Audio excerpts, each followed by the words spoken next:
One Leg Circle. C'est le 4e mouvement de la série des 34. Donc là, les bras qu'on a travaillé avant dans le rollover, cet appui des bras, des mains, vont être très importantes. C'est eux qui vont vraiment guider cette rotation de la jambe. On va utiliser vraiment la vitesse aussi, l'accélération, la décélération pour que cette tête de fémur en fait puisse aller rouler et puis venir embarquer tout ce gel dans le bassin pour que ce roulement à billes, si on veut, puisse rouler de manière optimale. Donc, je vous invite à vous allonger sur le dos,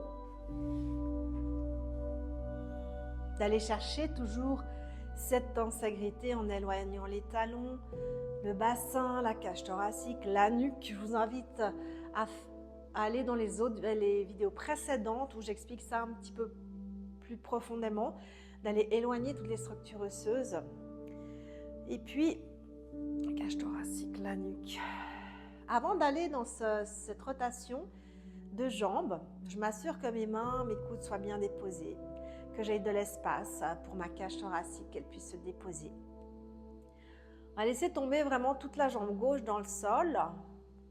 Et puis, la jambe droite peut se suspendre. Comme dans la centaine, le plateau tibial va monter vers le plafond alors que le sacrum va s'enfoncer dans le sol de manière à avoir la jambe qui est suspendue. Et puis, on va venir croiser pour tensionner, en fait, là on est dans toute cette ligne latérale selon la cartographie en fait, de Tom Myers, ou alors le côté latéral du corps, si on ne parle pas de cartographie neuromyofaciale. Et on vient tensionner ce côté pour pouvoir avoir de l'élan et faire partir la jambe. Et quand j'ai tensionné mon tissu, eh bien, je viens faire mes 5 cercles dans un sens. C'est les bras qui conduisent. Et dans l'autre sens. Utilisez vos mains.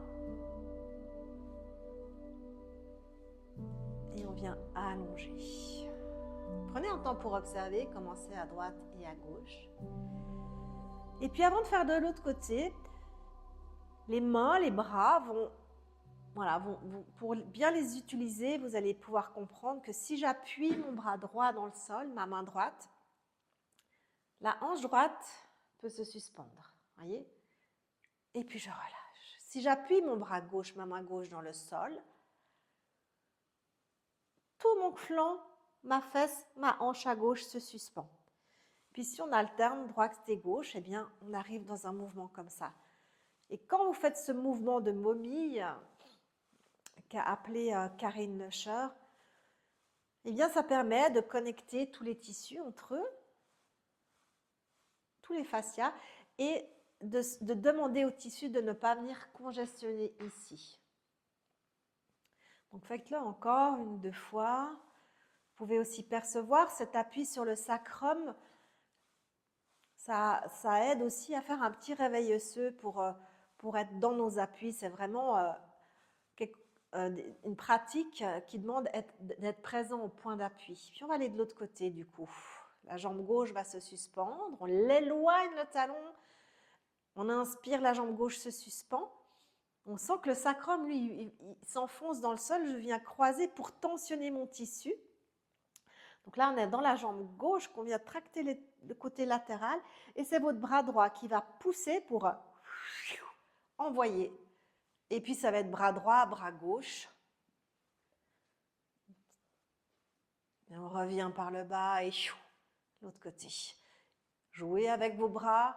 Si ça fait cloc-cloc dans la hanche, eh bien, je vous invite à faire plus petit et plus vers l'avant. Mais en tous les cas, je vous invite à relâcher la cuisse de manière à ce que dans les hanches, ça puisse être véritablement hydraté.